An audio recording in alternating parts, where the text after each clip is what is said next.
Breaking news చూస్తున్నారు. మహబూబాబాద్ జిల్లాలో దారుణ హత్య జరిగింది. భజన తండా శివారులో ఈ ఘటన చోటు చేసుకుంది. పార్థసారథి అనే వ్యక్తిని చంపేశారు దుండగులు. డ్యూటీకి వెళుతూ ఉండగా గొడ్డలతో అతి కిరాతకంగా చంపేశారు గుర్తు తెలియని వ్యక్తులు. దంతాలపల్లి మహాత్మా జ్యోతిబా పూలే స్కూల్లో హెల్త్ సూపర్వైజర్ గా పనిచేస్తున్నాడు పార్థసారథి స్వస్థలం భద్రాచలం. ఘటనా స్థలాన్ని పరిశీలించారు జిల్లా ఎస్పీ రామ్నాథ్. ఆ విజువల్స్ మీరు చూస్తున్నారు. ఘటనా స్థలానికి కుటుంబ సభ్యులు చేరుకుని ఆ ఘటన జరిగిన ప్రదేశాన్ని ఒక్కసారిగా మీరు చూసే ప్రయత్నం చేస్తే కనుక ఆ కుటుంబ సభ్యులు కన్నీరు మున్నీరుగా వాళ్ళు విలిపించడం జరుగుతోంది. పోలీసులు కూడా అక్కడికి చేరుకున్నారు. ఇన్వెస్టిగేషన్ ప్రారంభించారు. ఈ ఘటన ఒక్కసారిగా స్థానికంగా సంచలనంగా మారింది. ఆ బైక్ మీరు చూడొచ్చు, బైక్ మీద వెళుతూ ఉండగా ఈ ఘటన చోటు చేసుకున్నట్టుగా అక్కడ తెలుస్తోంది. ఆ విజువల్స్ మీరు చూస్తే కనుక నిజంగా ఆ కుటుంబం గుండెలు పగిలేలా ఏడుస్తోంది. మహాత్మా జ్యోతిబా పూలేకి సంబంధించి అంటే దంతాలపల్లి దగ్గర మహాత్మా జ్యోతిబా పూలే స్కూల్లో హెల్త్ సూపర్వైజర్గా పనిచేస్తున్నాడు పార్థసారథి. ఆ హత్య ఒక్కసారిగా అక్కడ స్థానికంగా కలకలం రేపింది. దాంతోపాటు ఆ కుటుంబం ఇప్పుడు కన్నీరు మున్నీరుగా విలిపించడం జరుగుతోంది. అసలు ఇంతకీ ఏం జరిగింది, ఘటనా స్థలంలో ఎటువంటి క్లూస్ని సంపాదించడం జరిగింది, దాంతోపాటు ఈ ఘటనకి కారకులు ఎవరు తెలుసుకునే ప్రయత్నం చేద్దాం. మా ప్రతినిధి వెంకటరత్నం అప్డేట్స్ అందించేందుకు సిద్ధంగా ఉన్నారు. వెంకటరత్నం, ఈ ఘటన ఏ టైంకి జరిగింది? ఘటనకు సంబంధించిన ఆ దుండగుల్ని గుర్తించడం జరిగిందో పోలీసులు? ఇక్కడ విశ్వసనీయ సమాచారం ప్రకారం తను భద్రాచలం కొత్తగూడెంకి సంబంధించినటువంటి చెర్ల గ్రామం తనది. అయితే ఇక్కడ భద్రాచలంలో మాత్రం తను నివాసం ఉంటున్నాడు. దంతలపల్లి మండల కేంద్రంలోనూ ఇక్కడ హెల్త్ సూపర్వైజర్ గా పనిచేస్తున్నాడు. దీనికి సంబంధించినటువంటి వివరాలు అంటే ఒకసారి శుక్రవారం రోజు తను ఇంటికి వెళ్ళాడు, కుటుంబంతో గడిపాడు. మళ్ళీ ఇక్కడ దంతలపల్లి వచ్చేటువంటి సమయంలో కూడా తన ఓనర్ కి ఫోన్ చేసి, ఇంటి ఓనర్ కి ఫోన్ చేసి నేను వస్తున్నాను, గేటుకు లాక్ వేయకండి అని చెప్పి కూడా తను చెప్పినట్టుగా తెలుస్తుంది. అంటే తను ఇక్కడికి వచ్చిన తర్వాత మళ్ళీ ఉద్యోగానికి వెళ్తున్నటువంటి సమయంలో ఇక్కడ తను మార్గ మధ్యలో వెళ్తున్నటువంటి క్రమంలోనే ఇక్కడ ఈ హత్య జరిగింది. ఇక్కడ భజన తండా సమీపంలో చేరుకునేసరికి కొంతమంది గుర్తు తెలియని వ్యక్తులు అక్కడ తీవ్రంగా గాయపరిచి బండరాలతో మోది అలాగే గొడ్డలతో నరికి కూడా హత్య చేసినట్టుగా అక్కడ ఉన్నటువంటి పరిస్థితులను బట్టి మనకు చూస్తే తెలుస్తుంది. దీనికి సంబంధించి సమాచారం అందుకున్నటువంటి వాళ్ళు వెంటనే 100కి కాల్ చేయగానే పోలీసులు హుటాహుటిన అక్కడికి వెళ్లారు. అక్కడికి దాదాపు జిల్లా ఎస్పీ రామ్నాథ్ కేకన్ కూడా అక్కడికి వెళ్లి అక్కడ సంఘటన స్థలాన్ని మొత్తం పరిశీలించారు. దీనికి కారణాలను కూడా అన్వేషించేటువంటి ప్రయత్నం చేశారు. కానీ అక్కడికి విషయం తెలుసుకున్నటువంటి తమ బంధువులు కూడా అక్కడికి చేరుకున్నారు. ఎవరైతే చనిపోయారో తను వాళ్ళ సోదరి కూడా అక్కడికి వచ్చి తను ఏడుస్తున్నటువంటి విషయాన్ని ఒక్కసారి గమనించినట్టయితే తను కూడా అనేక విషయాలు చెప్పింది. ఒక హృదయ రోదన మాత్రం మిన్నడుతున్నటువంటి పరిస్థితి. గతంలో కూడా తనపై ఇదివరకు కూడా 2 సార్లు హత్యాయత్నం జరిగింది అన్నట్టుగా తెలుస్తుంది.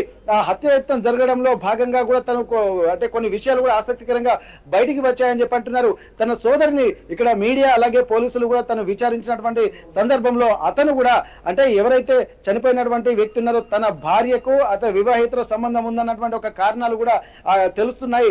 అట్లాంటి పరిస్థితుల్లో గతంలో ఒక హత్య జరిగింది, ఆ హత్యాయత్నం జరిగింది. ఆ తర్వాత ఇది 2వసారి హత్యాయత్నం జరిగింది. ఇది ఒక పకడ్బందీ ప్లాన్ గానే ఇక్కడ పార్థసారథి హత్య జరిగిందన్నట్టుగా ఇక్కడ వాళ్ళు అంటే గమనించాల్సినటువంటి పరిస్థితి. కానీ ఇక్కడ ఎవరు హత్యకు పాల్పడిందన్న దానిపై పోలీసులకు ఇక్కడ తన వాళ్ళ సోదరి చెప్పినటువంటి విషయాల మీద కొంత క్లూస్ అందినట్టుగా తెలుస్తుంది. కానీ ఆ యాంగిల్లోనే పోలీసులు ఎక్కువగా విచారణ చేస్తున్నారు.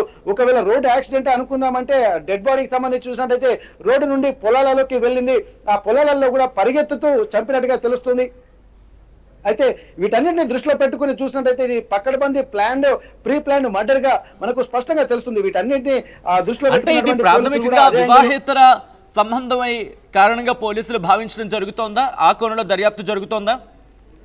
ఎస్, ఎగ్జాక్ట్లీ ఆ కోణంలోనే ఎక్కువగా వీళ్ళు పోలీసులు దృష్టి కేంద్రీకరించారు. కొన్ని ఎందుకంటే 2 రకాల కోణాలు ఉన్నాయి. ఆర్థిక సంబంధాలు, ఆర్థిక లావాదేవీలు ఏమైనా ఉన్నాయన్నటువంటి కోణంలో మొదటిగా పోలీసులు ఇక్కడ భావించారు. కానీ ఆ తర్వాత వాళ్ళ సోదరి అక్కడికి చేరుకొని విలపిస్తున్నటువంటి పరిస్థితులను బట్టి అక్కడ మనకు అర్థమైంది ఏంటంటే అంటే వాళ్ళ భార్యకు కూడా వివాహేతర సంబంధం గతంలో ఉంది. అది ప్రశ్నించినందుకే వాళ్ళు కూడా ఒకసారి హత్యాయత్నం చేయడానికి ప్రయత్నించారు. ఆ తర్వాత మళ్ళీ ఇది అప్పుడు తప్పించుకున్నారు. కానీ ఇది 2వసారి అంటే వీళ్ళు భద్రాచలానికి సంబంధించి కొత్త కొత్తగూడెంకి సంబంధించినటువంటి ప్రాంతాల్లో ఉంటాడు. అక్కడి నుండి ఇక్కడ దంతాలపల్లికి కూడా బండి మీద అంటే వారానికి ఒకసారి తను వచ్చి వెళ్తుండేటువంటి క్రమం.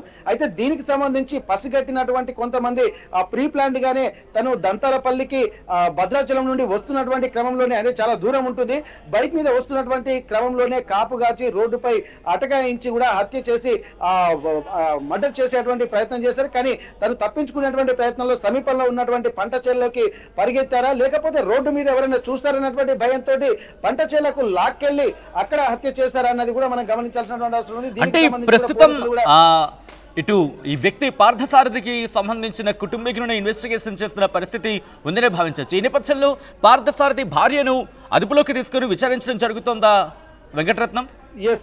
ఎస్ వాళ్ళకి సంబంధించిన కుటుంబ సభ్యులను విచారిస్తున్నారు.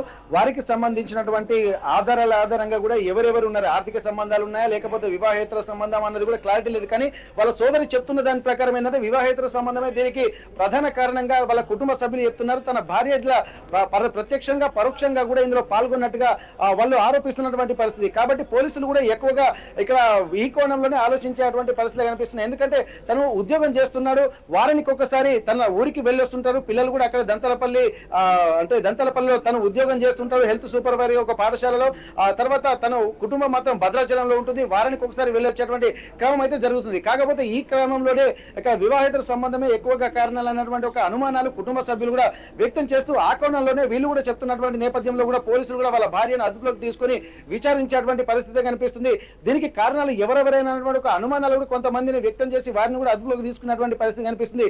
ఏదేమైనప్పటికీ కూడా హత్య జరిగినటువంటి తీరు కూడా అనేక అనుమానాలకు దారి తీస్తున్నాయి. దీన్ని దృష్టిలో పెట్టుకుని అన్ని కోణాల్లో పోలీసులు దర్యాప్తు చేస్తున్నటువంటి నేపథ్యంలో డాగ్ స్క్వాడ్స్ ను కూడా రంగంలోకి దింపారు. అలాగే క్లూస్ టీమ్ కూడా అక్కడికి చేరుకొని వివరాలను కూడా సేకరిస్తుంది. అన్ని కోణాలలో పూర్తి ఇప్పటికైతే ఒక క్లారిటీకి రాలేదు, కానీ దానికి కారణాలను కూడా అనేక విధాలుగా అన్వేషిస్తున్నటువంటి పరిస్థితి కనిపిస్తుంది. సచిన్, ఇప్పటికీ కొంతమందిని కూడా అదుపులోకి తీసుకున్నట్టుగా తెలుస్తుంది. వారిని విచారించేటువంటి పరిస్థితి మరికొద్ది. వెంకటరత్నం, ప్రస్తుతం పార్థసారథికి సంబంధించిన సెల్ ఫోన్ ని హ్యాండ్ ఓవర్ చేసుకున్న పరిస్థితిగా భావించవచ్చు. సో అక్కడ కాల్ డేటా కూడా ఇప్పుడు ట్రేస్ చేసే అవకాశం కనిపిస్తుంది. కాల్ డేటా ఆధారంగా కూడా ఇక్కడ ఇన్వెస్టిగేషన్ జరుగుతోందా? Yes exactly. ఎందుకంటే అక్కడ పడిపోయినటువంటి పరిస్థితి, ఫోన్ కూడా అక్కడే తన దగ్గర నుండి స్వాధీనం చేసుకున్నారు. కొన్ని విషయాలకు సంబంధించి వీళ్ళు కూడా ఫోన్ లాక్కెళ్ళేటువంటి పరిస్థితి. కానీ ఎవరెవరి దగ్గర నుంచి ఫోన్లు వచ్చాయన్నటువంటి విధానంగా పోలీసులు క్లూస్ టీమ్ ఆధారాలు సేకరించారు. ఆ ఫోన్ డేటాను కూడా కలెక్ట్ చేసిన తర్వాత చివరి ఫోన్ కూడా తన ఇంటి ఓనర్ కు చేసినట్టుగా తెలుస్తుంది. ఇంటి ఓనర్ కు ఫోన్ చేసి, నేను భద్రాచలం నుండి దంతాలపల్లికి బయలుదేరుతున్నాను, మీరు ఇంటి దగ్గర గేట్లు వేయకండి అని చెప్పిందంటే అంటే అతను ఖచ్చితంగా సాయంత్రమే బయలుదేరి ఉంటాడు. ఎందుకంటే రాత్రి పూటనే గేట్లు వేసేటువంటి పరిస్థితి ఉంటుంది. కాబట్టి భద్రాచలం నుండి బయలుదేరుతున్నటువంటి క్రమంలోనే తను ఫోన్ చేసి బయలుదేరాడు. కానీ ఆ తర్వాత తను మళ్ళీ ఫోన్ లిఫ్ట్ చేయలేము అని చెప్పి ఇక్కడ ఇంటి ఓనర్ ను సంప్రదించగా వాళ్ళు కూడా చెప్తున్నారు అదే చివరి కాల్ గా తెలుస్తుంది. అంటే ఈ క్రమంలోనే, అంటే సాయంత్రమే ఈ మర్డర్ జరిగినట్టుగా మనం గమనించాల్సినటువంటి అవసరం ఉంది. రాత్రి పూటనే ఇదంతా జరిగేటువంటి పరిస్థితి అనిపిస్తుంది. తను బయలుదేరేటువంటి టైంను ప్లస్ అతను ఎక్కడికి వెళ్తున్నటువంటి టైంను క్యాల్కులేట్ చేసుకుని దారిలో అటకాయించి ఒక ప్రీ ప్లాన్డ్ గానే సమీపంలో ఉన్నటువంటి పంట పొలాల్లోకి తీసుకెళ్లి హత్య చేశారా, లేకపోతే రోడ్డు మీదనే అటాక్ చేయడంతో తను తప్పించుకొని పారిపోతున్నటువంటి క్రమంలో పట్టుకొని అక్కడ పంట పొలాలు హత్య చేశారన్నది కూడా చూడొచ్చు. ఎందుకంటే హెల్మెట్ ఒక దగ్గర కనిపిస్తుంది, తను ఒక దగ్గర విగత జీవిగా మారి ఉన్నాడు. ఇవన్నిటిని చూస్తే ఖచ్చితంగా వేటాడి గొడ్డలతో నరికి చంపినట్టుగా మనకు తెలుస్తుంది. చాలా తీవ్రమైనటువంటి గాయాలు, ఎక్కువగా తల మీదనే మోదీ హత్య చేశారన్నటువంటి విషయాన్ని కూడా విజువల్స్ లో చూస్తే మనకు కాస్త స్పష్టంగా కనిపిస్తుంది. సచిన్, రైట్ వెంకటరత్నం. మొత్తంగా అయితే మాత్రం మహబూబాబాద్కి సంబంధించి మహబూబాబాద్ జిల్లాలో దారుణ హత్య జరిగింది. భజనతండ శివారులో పార్థసారథి అనే వ్యక్తిని గుర్తు తెలియని వ్యక్తులు హత్య చేశారు. డ్యూటీకి వెళుతూ ఉండగా గొడ్డలతో అతి కిరాతకంగా చంపేశారు దుండగులు. దంతాలపల్లి మహాత్మా జ్యోతిబాపులే స్కూల్లో హెల్త్ సూపర్వైజర్గా పనిచేస్తున్నాడు పార్థసారథి స్వస్థలం భద్రాచలం. ఘటనా స్థలాన్ని పరిశీలించారు జిల్లా ఎస్పీ రామ్నాథ్. విచారణ ప్రారంభించడం జరిగింది. ఈ కథను మిమ్మల్ని కాస్త కలవరపరిచొచ్చు, అయితే మిమ్మల్ని కలవరపాటు గురి చేయడం ఆర్టీవీ ఉద్దేశం కాదు. కానీ ఇటువంటి కథలను చూసినప్పుడు కాస్త కలవరపాటు గురయ్యే అవకాశం ఉంటుంది. కాబట్టి దీనికి సంబంధించి తగిన జాగ్రత్తలు తీసుకోవాలని ఆర్టీవీ సూచించడం జరుగుతోంది.